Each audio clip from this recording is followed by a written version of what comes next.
Hey everyone, welcome back. So Blizzard has now released all of the cards. They did a huge reveal stream today. So I'm just going to be covering the class cards in this video. We'll look at each class individually, and then I'll cover the neutral minions in another video after this one. So make sure you look out for that. But I hope you enjoy it, and let's get started. So let's start with Paladin because it's a class that I'm really excited to try in the new expansion.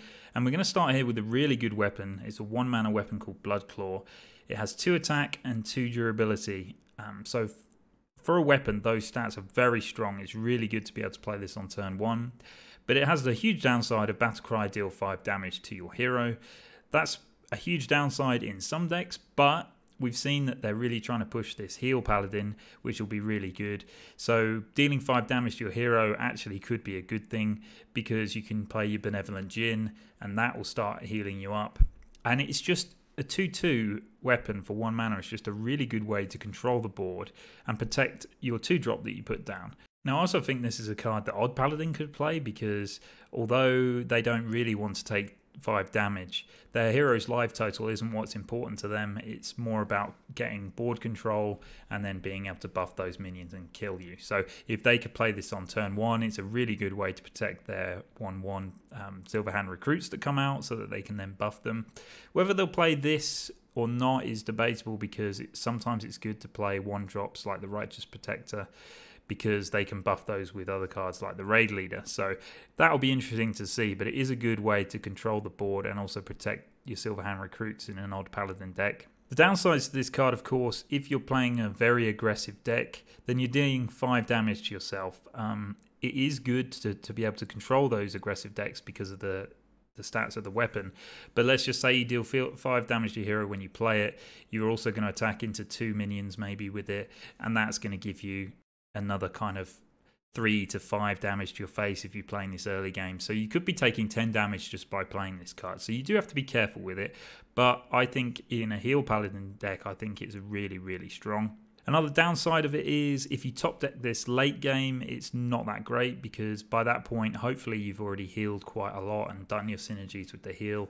And this is kind of like just a 1-mana 2/2 weapon that's going to deal 5 damage to you and you're only going to be able to do 2 attack with it. So it's not the best top deck. Potentially you could play this with Timeout, so you play Timeout first, then you play this card and it doesn't deal 5 damage to you, and you can also do 2 damage to your opponent. So that's okay, but you wouldn't really want this late game. But if you do get it early game, really strong. And the next card also synergizes with it. This one's called Flash of Light. 2-mana spell, restore 4 health and draw a card. So I'm undecided as to whether this card would go into a heal Paladin deck. Yes, it is very good because you're healing 4 health and drawing a card for 2 mana. I think the stats are bundled quite well. But it's important to get the right kind of balance of card draw in a deck like this. There's going to be other ways to draw cards. Do you want to put this in there as well? I think maybe it will. I think actually if you were to play the weapon on turn 1 and then you play this Flash of Light on turn 2, actually a pretty good turn. You deal 5 damage to your face initially, and turn 2 you just draw a card and restore 4 health. That could be pretty decent. Also, 4 health is actually a significant amount to put onto minions on the board. So if you've got big minions on the board, it can work really well with that as well. Paladin, of course, also has Holy Light, which is 2 mana, restore 6 health. This card, Flash of Light, I think is much better. I think you would much rather draw a card than have the 2 extra healing. But both of those cards do synergize in a heal Paladin deck, so getting that healing just either 4 or 6 is going to push you really towards that 10 total. You need to activate your Zandalari Templar. So when I first saw Zandalari Templar, I thought it's going to be quite difficult to restore 10 health. Well, actually now I can see a Zandalari Templar coming out much earlier on in the game. With cards such as Bloodclaw, Zandalari Templar you could probably get out on a turn 6, turn 5, that kind of thing for a really huge tempo play. But also, whenever you draw it late game, you're going to have that activated as well. So I'm really excited to play this heal Paladin deck, and I think it's going to be quite good. Next, we'll take a look at Hunter, and the first card is Spirit of the Lynx. This is a 3-mana rare spirit, 0 attack and 3 health, stealth for 1 turn like always. Whenever you summon a beast, give it +1/+1. So this has got loads of good synergies with Hunter. They love to play beasts. There's actually some pretty good new cards, and we'll get onto the lower in a second, that do synergize with this. But If you play this and also play Unleash the Hounds, that's pretty decent because all your hounds suddenly become 2/2s with charge. So that can be really good as either a board clear or hitting your opponent's face if your opponent's got a pretty decent board size. But it also synergizes really well with Halazzi the Lynx, which is the new legendary Loa card. Battlecry, fill your hand with 1/1 lynxes that have rush. 5 mana, 3 attack, 2 health. So the stats are weak on the card. But let's say this is the only card in your hand. You're effectively playing a 5 mana 3/2 that draws 10 1/1 lynxes that have rush. Now 1/1 lynxes with rush don't seem that exciting, but when you synergize them with the Spirit of the Lynx, then yes, you're getting a lot of value here. Now, not only can you synergize it with Spirit of the Lynx, but you can also synergize it with Revenge of the Wild. So if you have the Spirit out and you play a bunch of these 1/1 lynxes with rush, or you do it with Unleash the Hounds, then you can play Revenge of the Wild and summon them all back again. So, and when you summon them back again, they will get another 1/1 from the Spirit. So there's loads of cool little synergies you can do here. And actually both of these cards synergize really well with the Quest. So Quest Hunter is a really fun deck, but it's quite difficult to play because it's kind of a deck in 2 parts. Your initial deck is terrible, and then once you complete the quest, it becomes really good. Now, with this card, potentially Halazzi the Lynx, you can build a good survivable hunter deck, and then just put Halazzi in the deck. And then you play the quest, you play Halazzi and draw a bunch of 1/1s, and then you can complete the quest with those 1/1s. And then once you've completed your quest, you put all the Queen Carnassus Brood in your deck, and they're 1 mana beasts as well that will synergize really well with the Spirit because you give them +1/+1 and you'll gain another card. So loads of cool sort of little options you can do here with these 2 cards. But even if you're not playing the lower, I think Spirit of the Lynx could go into a good mid-range hunter deck because, as we've seen with Prince Keleseth, buffing your minions, giving them +1/+1 could be really strong. This isn't the same as Keleseth, I understand that, but it does have a powerful effect on the board, especially when there's easy ways to give your beast rush or play it with Houndmaster Shore, for example. All those kind of good things. The downside of the card, again, is it's a little bit more expensive on the Spirit scale, so it's 3 mana. Although I still don't think that's going to be too much of a hindrance because, like we've seen, you can play it with these links with rush that are only 1 mana. And finally for Hunter, there's Headhunter's Hatchet. It's a 2 mana 2/2 weapon, and Battlecry, if you control a beast, gain +1 durability. So effectively, conditionally, you can make it a 2 mana 3/2 weapon, 3 durability and 2 attack. That's pretty good to help you control the board early game. Hunters aren't going to be having too many problems playing beasts on the board. There are some decent 1-drop beasts such as the Springpaw, the new one, and also you can play a Diamol, which is a 1 mana 1/3 beast. That would be really good to play with this because the 2 attack of the weapon and the prod of the Diamol could actually help you make some pretty efficient trades in the early game. Next, let's take a look at Warrior. This first spell is called Devastate. It costs 1 mana and it deals 4 damage to a damaged minion. So it's a little bit worse than Execute because Execute can kill any minion, but it's a little bit better than Execute because it only costs 1 mana. So that is a pretty efficient play. We know that Warrior can do 1 damage to minions very easily. It's not very hard for them to use a Whirlwind or use Garrosh's Hero Power, Blood Razor, etc. All those cards to damage minions. And then for only 1 mana, which is very efficient cost, you can deal 4 damage to it as well. The downsides are that I don't know in late game how useful 4 damage will be. It's always going to be good for 4 mana, but is it going to be enough? That's the question. But in the early to mid game, you can clear pretty much any minion with this card if you've got a minion yourself on the board or you use one of the damage activators like I explained. So this is a very good control card, really efficient mana cost, so I quite like it. Whether or not you need it alongside an Execute as well is debatable. We also saw a similar card called Wing Blast in Hunter. It's a different class, but that you needed a minion to die and then you could deal 4 damage for 1 mana as well. That didn't see a lot of play. It was very efficient when you could get it to work, but I think a card like Devastate works much better in Warrior. 1, because it's always 1 mana, but 2, it's easy to get the damaged minion. I think it's an easy condition to work with in Warrior. And 3, Warrior is more of a control class than Hunter, so I think they could use this much better in the earlier game. And the other card to be revealed for Warrior is called Dragon Roar. This one costs 2 mana and it adds 2 random dragons to your hand. So I think this card is good. I think it's very important for a dragon deck because we know the synergies for dragons often require you to have a dragon in your hand. So what that means is if you've got Dragon Roar, is a really cheap way of activating a dragon in your hand. So let's say you've got the Crowd Roaster, for example, but you don't have any other dragons. Well, for 2 mana, you can actually not only draw 2 new dragons, it's a little bit worse than draw because they are random, but they're going into your hand, so it's fantastic. But those dragons will then activate your Crowd Roaster, and then maybe those 2 dragons that you get will synergize in a better way. So I think it's a really, really good card.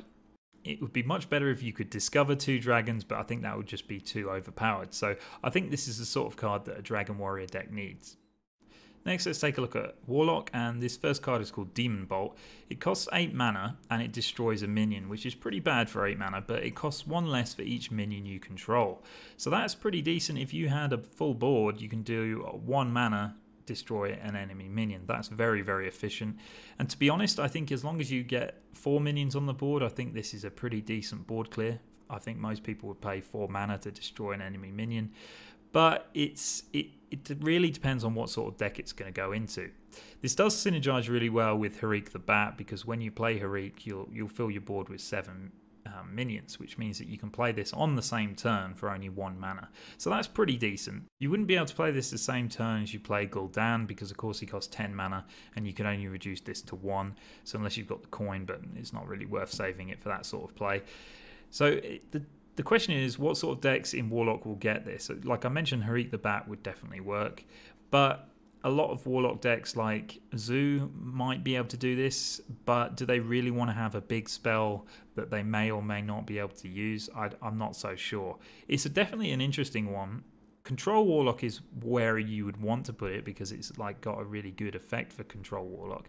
But do they ever have enough minions on the board? I'm not so sure. It depends how the meta turns out, because actually depending how it is, if you've got Gul'dan on the board and you haven't got any other minions, sometimes just playing 8 mana to do this could actually be good. Yes, there are much more efficient ways that Warlock can kill enemy minions, but this may be just an additional that is required on top of the other ones to make a control deck for Warlock actually work.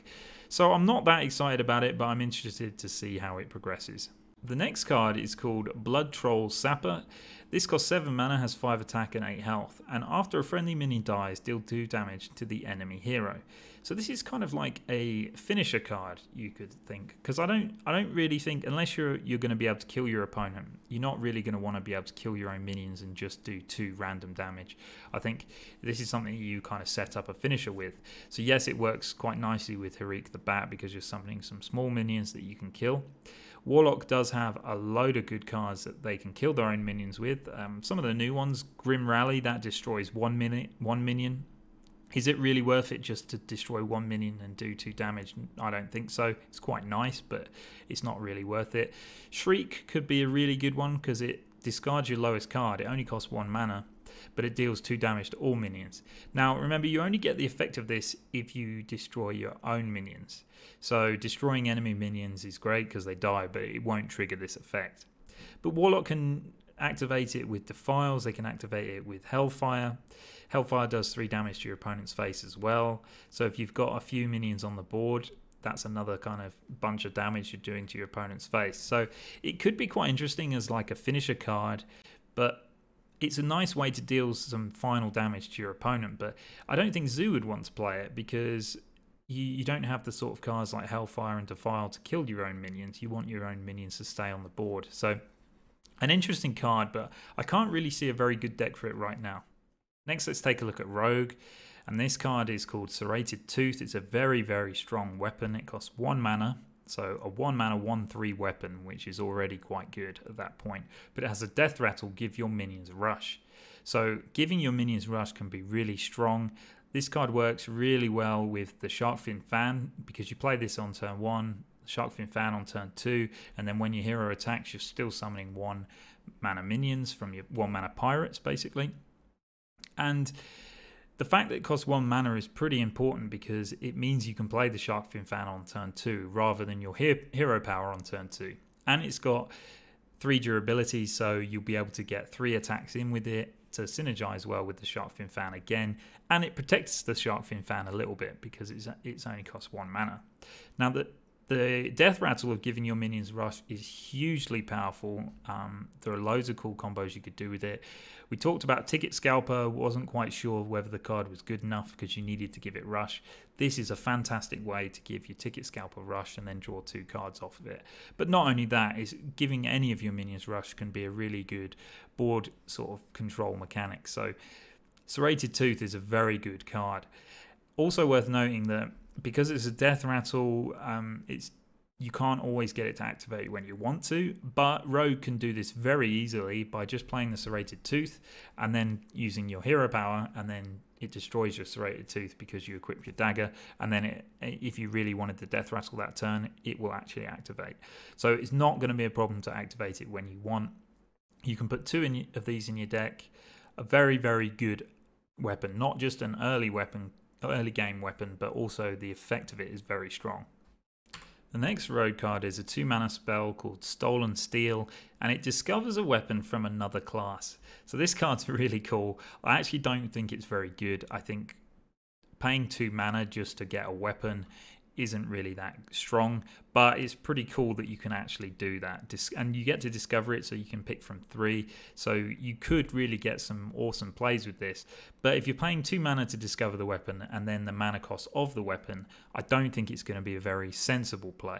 But let's take a look at some of the weapons that you can discover for Rogue, because I think it will be really quite cool.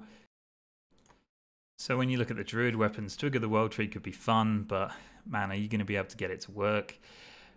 Hunter could be alright, Rogue Dalai would be terrible, Gladiator's Longbow would be quite nice because being immune as a rogue when you attack could be good because you're always worried about health. Candle Shot the same, could be okay, but you don't want to spend 2 mana to discover a weapon like that.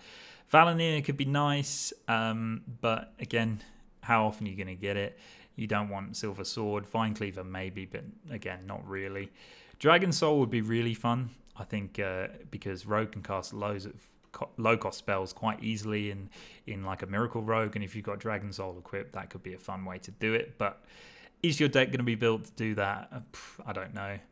Then you've got Shaman. Doomhammer could be okay, pretty nice way to control the board or deal face damage to your opponent, because there are a lot of Rogue cards you can actually increase your attack of a weapon with, so Doomhammer would be a good one.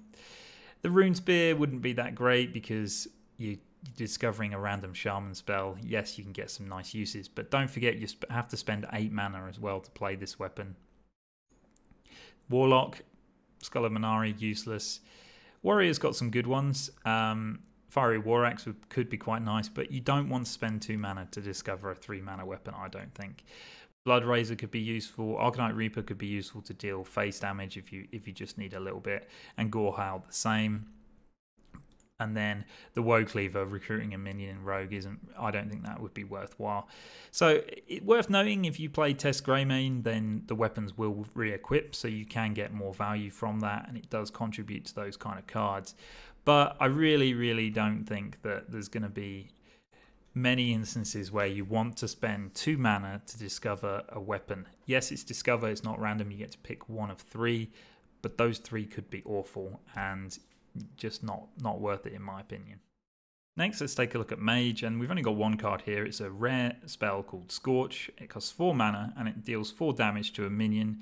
Costs 1 less if you played an elemental last turn. So this card is less like Devastate, the warrior card that we saw, but more like Wing Blast that we saw in Hunter. And in Hunter, you only require 1 minion to die. In this, you have to play an elemental previous turn. So yes, this would be very easy to activate in an elemental deck, and dealing 4 damage for 1 mana is very, very strong. A really cool kind of card to go into that deck that can help you to control the board. It can't go face, it's not a burst card, but it can help you to control the board very cheaply. But I said before in elemental decks that the ones that we're playing at the moment don't have many spells in them, because you run Book of Spectres to help you draw those extra minions, and you play the spell stones to get random spells out of it. So do we really want to put more spells in? Well, I've said this a few times, and there's been a few pretty good spells that can go into Elemental Mage.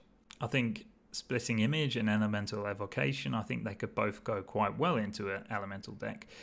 But I don't really know if you really want to stuff your hand with spells, because it means that you've got less elementals, which means that it's harder to maintain the chains.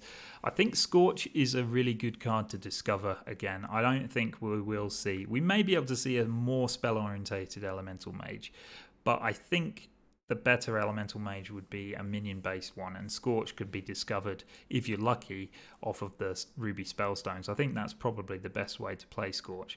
But if you get it to activate a very strong spell, I don't think you would want to play it if you're not playing elementals. 4 mana steal, 4 damage is kind of okay, but you don't really want to do that. I don't see this going into many decks, especially as you can't use it as burst on your opponent's face. Next up is Priest, and we've got Arcanine Phantasm. This is a 2 mana 3/2 minion, so fairly well statted, and it also has the battle cry of this turn your healing effects deal damage instead. Now, this can be very useful in Priest because it means that your hero power suddenly becomes deal 2 damage, which is quite nice in certain situations. It's a low cost card as well, so you can play it with other cards. But I talked about the new card Regenerate in a previous video. I think this one restores 3 health, and I think it would be very good for 0 mana deal 3 damage when you play it with Arcanine Phantasm, because you can deal that damage to opponent's face, so it can be combined with big burst decks that use Malygos, Prophet Valen for example, and they deal damage to your opponent's face with Mind Blast. And you could use Regenerate as well in that instance if you've got Arcanine Phantasm out on the board. That could be really good. But I think this card's quite nice as well to be able to play as some kind of control, because if you play this on turn 2, you can actually play it with Regenerate on the same turn, because Regenerate only costs 0 mana, and you can remove an opponent's minion. So that's pretty nice to be able to do that in Priest, especially in the early game where you can get overrun by aggro. Another really good aggro combo with this card would be, you wouldn't want to play it on turn 2 because they won't have filled the board up yet, but maybe on turn 4 or 5 you play Arcanine Phantasm, then you play Circle of Healing. It does 4 damage to all minions on the board. It will kill your Phantasm, but then you've still got a few mana left over to play another minion, which is quite nice. So I think I talked about Mass Hysteria being a nice early game board clear. Well, if you're struggling, Arcanine Phantasm actually is another good way to be able to do that, because you can just combine it with Circle of the Healing. So a pretty nice addition to Priest. Is it going to be too expensive to go into burst decks? We'll have to see. I know it's very low cost, but often you're doing these combos which involve Malygos, etc. But we've seen the Spirit is going to be able to make minions cost 1.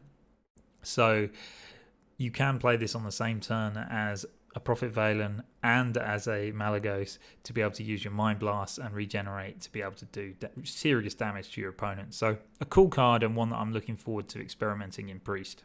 Next up, let's take a look at Druid, and the first card is a pretty decent one that I think Druid needed to push this hero power archetype, and it's called Pounce. It costs 0 mana, give your hero +2 attack this turn. So 0 mana, give your hero 2 attack is pretty nice, but when you play it in this kind of hero power inspire deck, that's what you really want. So it can be very good to play with Gonk, because if you play Gonk and you hero power and you give your hero +2 attack this turn, let's say you've already got Malfurion out and you play your hero power for 3 attack plus this, that's 5 attack, and if you kill a minion you can repeat it. So that is a pretty good way to get a big board clear with Druid. I'm still not convinced that this archetype is enough, but Pounce actually really adds to it. Another really good instance of it is kind of early game. If you need some board control early game, you can use your hero power for 2 mana, then you can use Pounce, and it gives you +2 attack, which gives you 3, and that can kill most 2-drops, so it's pretty decent. And if you've played Spirit of the Raptor on turn 1, you're drawing a card as well. So it does help synergize with that class.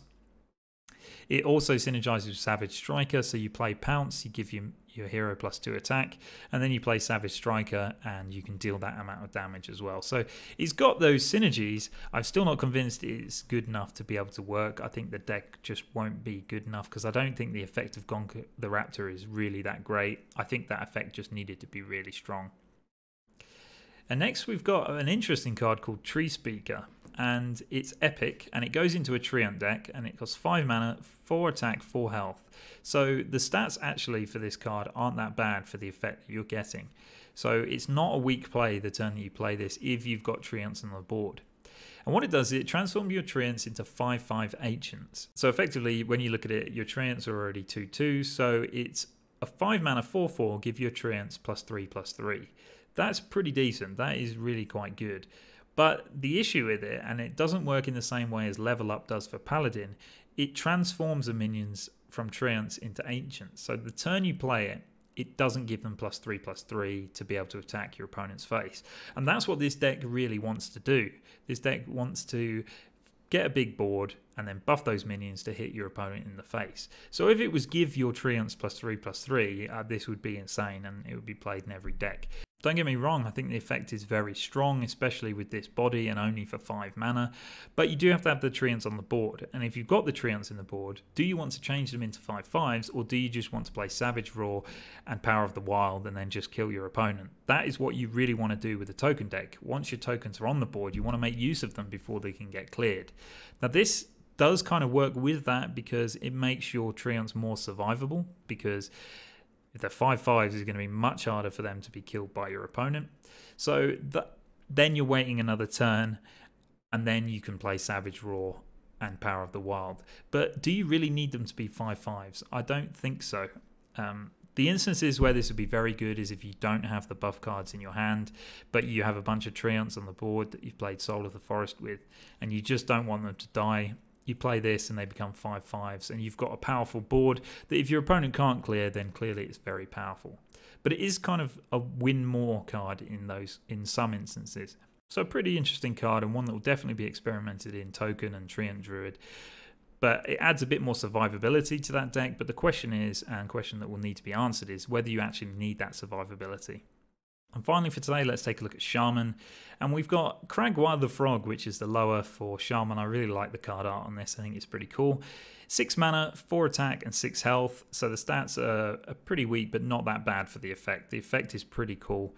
The battle cries return all spells that you played last turn to your hand.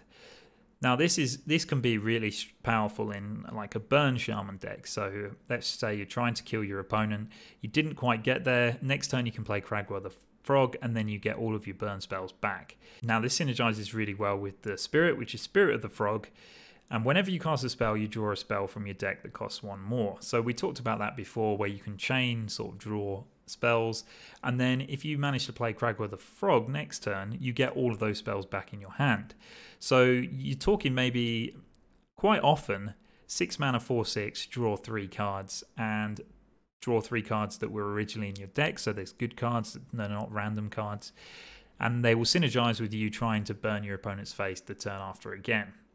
What is bad though is the fact that it costs 6 mana, and if you've overloaded the previous turn with your spells, then you may not be able to play them on the same turn you play Kragwa. It's unlikely that you will overload more than 4 mana crystals, so you could probably play Kragwa, but that turn you may only be playing him, and it's a pretty slow turn to be able to play a 6 mana 4/6 that doesn't have Taunt or any other effects. So yes, you'll draw those spells back in your hand, but if you did overload, then it's going to be difficult to play them. So that's kind of the burst potential idea, but it's also quite nice if you've just played a big spell that you played the previous turn just to get it back in your hand. I think if you played Hex and then you play Kragwa the next turn, I think a 6 mana 4/6 put a Hex in your hand is pretty nice. I think you would probably want to do that. Important to note, if you played Volcano on turn 5, you'll be overloaded by 2 mana, so you wouldn't be able to play this on turn 6. So you would need to make sure you do have to manage the overload. But getting a Volcano back in your hand, if you did that a bit later in the game, can be really nice to get that extra board clear. So I think this is a really good card. Any card that draws cards is fantastic, and this is probably better than draw cards because it gives you cards that were in your deck, but it doesn't take the ones out of your deck that were already in there. So a nice, really nice card. I like this one. And finally we have the Warpbringer, which is a 1 mana, 2 attack, 1 health minion, and it has the battle cry: if you play 2 spells this turn, deal 2 damage. So this is interesting, but I don't think it's a very good card. I don't think there'll be enough uses where you would want to use this. If you're playing a burst deck and you're trying to do lots of damage to your opponent's face, this only adds 2 more damage. Yes, you could play 2 of them on the same turn and it's 4, but is that really worthwhile? I don't really think so. You could play it quite easily early game because Shaman does have some 0 mana cards. I think Volcanic Burst could also work quite well with it as well. Unstable Evolution. There's lots of ways you can actually get this to work by casting more than 2 spells in a turn, but the benefit just to get 2 damage and have a weak health minion, I don't think it's really worthwhile. Alright guys, that's all the cards I've got to show you for today. Thank you so much for watching, I really appreciate it. I will be doing another video soon which includes all of the neutral minions. That was all of the class minions from today, so I hope you enjoyed it. Thank you for watching and I'll see you next time.